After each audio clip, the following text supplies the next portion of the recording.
অবৈধ অভিবাসনের পাশাপাশি বৈধ অভিবাসনেও কঠোর হচ্ছে যুক্তরাষ্ট্র। নতুন পাবলিক চার্জ নীতির প্রশিক্ষণের কারণে ইমিগ্র্যান্ট ভিসা প্রক্রিয়ায় সাময়িক বিরতি চলছে। একই সঙ্গে আশ্রয়ের আবেদন করা বিদেশিদের মধ্যে প্রায় 2 লাখের B1 ও B2 ভিসা বাতিলের প্রস্তুতি নেওয়া হচ্ছে।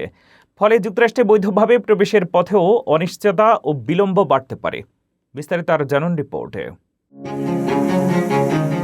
যুক্তরাষ্ট্রে অবৈধ অভিবাসনের পাশাপাশি এবার বৈধ পথে দেশটিতে আসতেও কঠোর বাধার মুখে পড়তে পারেন বিদেশিরা। ট্রাম্প প্রশাসন অভিবাসন নিয়ন্ত্রণে আরও কড়াকড়ি আরোপের অংশ হিসেবে সাময়িকভাবে স্থগিত করেছে ইমিগ্রেন্ট ভিসা আবেদন প্রক্রিয়া। একই সঙ্গে বড় পরিসরে পর্যটন ও ব্যবসায়িক ভিসা বাতিলেও প্রস্তুতি চলছে।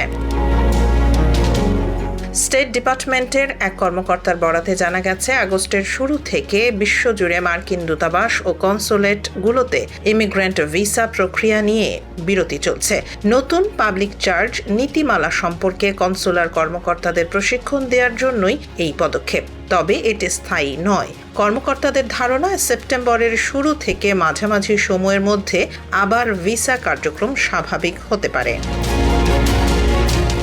এই স্থগিতাদেশের প্রভাব পড়তে পারে যুক্তরাষ্ট্রে পরিবার ভিত্তিক অভিবাসনের আবেদনকারীদের ওপর, বিশেষ করে মার্কিন নাগরিকদের বাবা-মা, স্বামী বা স্ত্রী, সন্তান এবং ভাই বোনদের ভিসা প্রক্রিয়া এতে বিলম্বিত হতে পারে। আগস্টে যাদের সাক্ষাৎকার নির্ধারিত ছিল সেগুলো বাতিল না করে সেপ্টেম্বর, অক্টোবর ও নভেম্বর মাসে পুনর্নির্ধারণ করা হবে। নতুন পাবলিক চার্জ নীতিতে এমন অভিবাসীদের আবেদন প্রত্যাখ্যানের সুযোগ থাকছে, যারা ভবিষ্যতে সরকারি সহায়তার উপর নির্ভরশীল হতে পারেন বলে মনে করবে কর্তৃপক্ষ। খাদ্য সহায়তা, মেডিকেইড ও আবাসন সুবিধা ব্যবহারের বিষয়েও বিবেচনায় আসতে পারে। তবে নিয়োগকর্তার স্পন্সর করা কিছু কর্মী ভিত্তিক ভিসা এই স্থগিতাদেশের আওতায় পড়ছে না। এদিকে আরও বড় সিদ্ধান্তের প্রস্তুতি নিচ্ছে প্রশাসন। 2016 থেকে 2026 সালের মধ্যে দেয়া B1 ও B2 ব্যবসা ও পর্যটন ভিসা পাওয়া এমন বিদেশিদের ভিসা বাতিল করা হতে পারে, যারা যুক্তরাষ্ট্রে এসে আশ্রয়ের আবেদন করেছেন। এতে সর্বোচ্চ 2 লাখ বিদেশি প্রভাবিত হওয়ার আশঙ্কা রয়েছে।